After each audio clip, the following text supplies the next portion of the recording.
Good morning, my dear students. Today, I will discuss to you about intersubjectivity.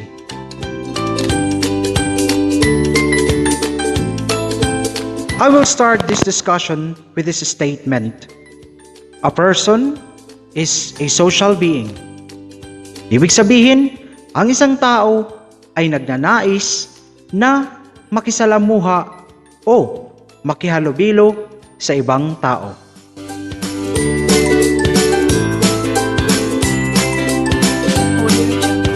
Before we begin to relate with others, we must first be aware of ourselves as a rational individuals capable of determined and reasonable action. Ngunit bago tayo makisalamuha sa ibang tao, nararapat lamang nakilalanin muna natin ang ating mga sarili bilang mga nilalang na may kakayahang gumawa ng mga makataong kilos.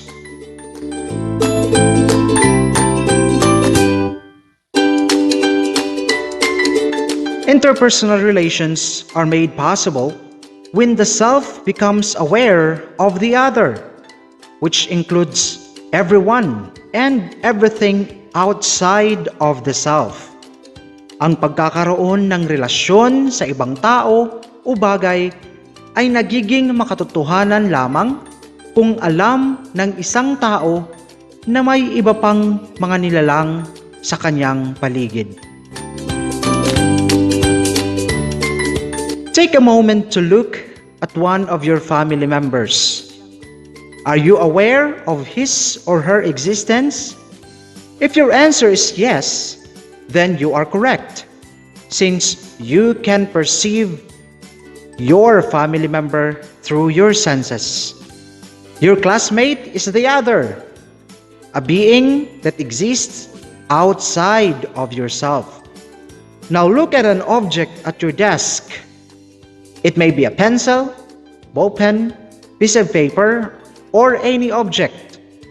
That object is also another, as it is a thing that also exists outside of yourself. Now, which of the following actions is more reasonable? The first is you begin talking to your family member, telling him or her about a funny experience you had in school. The second, you begin talking to the piece of paper on your desk, telling about a funny experience you had in school.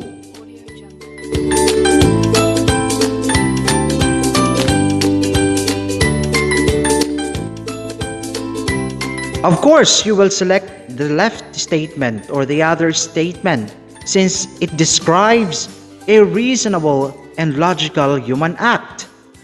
Nararapat lamang na kausapin mo ang iyong pamilya dahil ito ay naaayon sa makataong kilos. You only interact with objects when you need to use them. You reach out for the pencil and paper only when you need to write. And you do not need to talk to these objects to enable them to function. Nakikisalamuha ka lang sa ibang mga bagay kung kinakailangan mo sila at hindi mo na kailangan silang kausapin upang magamit mo sila. Interacting with other human beings, however, is a more complex act.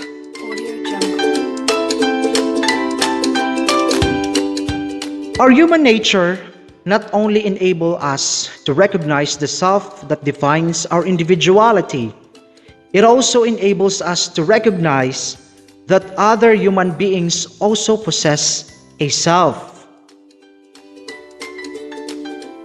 We can relate meaningfully with other human beings because we consider ourselves as essentially the same.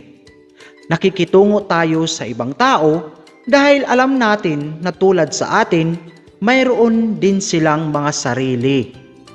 Kaya nga sabi ko kanina, mas magiging makatotohanan lamang ang iyong pakikitungo sa iba kung kilala mo ang iyong sarili.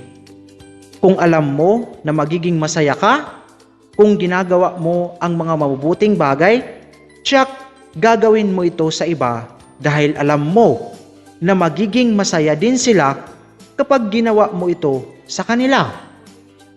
At kung nasasaktan ka kapag ginagawa mo ang isang bagay, tiyak hindi mo ito gagawin sa iba dahil alam mo na makakasakit din ito sa kanila.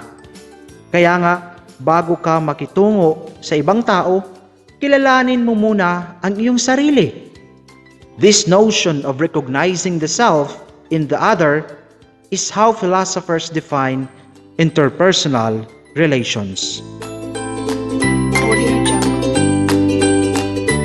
Intersubjectivity is a philosophical concept that explores the mutual recognition of each other as persons. Ang intersubjectivity na tinatawag ay isang konsepto sa filosofiya na kung saan tinatalakay dito ang pagkilala sa ibang tao bilang isang tao. It cannot be denied that we interact with other beings in the world. But some of these beings that we interact with are persons and must be recognized as such. Intersubjectivity also carries the meaning of unique relationship between distinct subjects.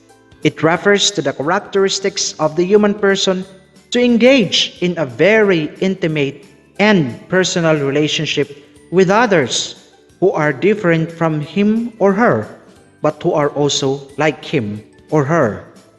Ang ibig sabihin nito, ang isang kahulugan ng intersubjectivity ay ang katangian ng isang tao na pumasok sa isang malalim at makatotohanang ugnayan sa ibang tao.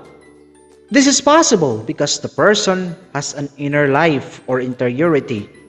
Having an inner life allows the person to give himself or herself to others.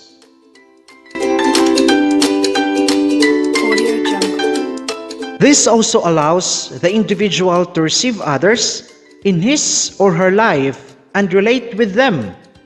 Intersubjectivity also allows a person to become closer to others in many ways.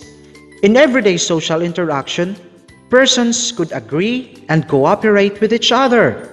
There is also the experience of shared or common knowledge and shared emotions such as grief, joy, and love.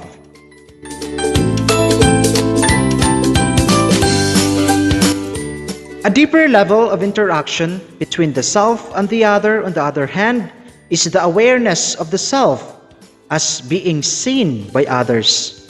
Imagine, for instance, that one of the people you are watching suddenly stops and looks straight at you. You are immediately aware of this person's action as another, which is the stranger looking at your direction. Also, you are aware of another significant fact, that you know that the stranger staring at you is aware of you as a person. This self-consciousness is considered by philosophers as a defining characteristic of the self-other relationship. Malalaman mo na nakikisalamuha ka sa ibang tao kung alam mo na tumitingin ang ibang tao sa iyo. Kung alam mo na tinititigan ka ng ibang tao na hindi mo naman kilala, dito makikita ang pagkakaroon ng ugnayan sa pagitan ng iyong sarili at ng ibang tao.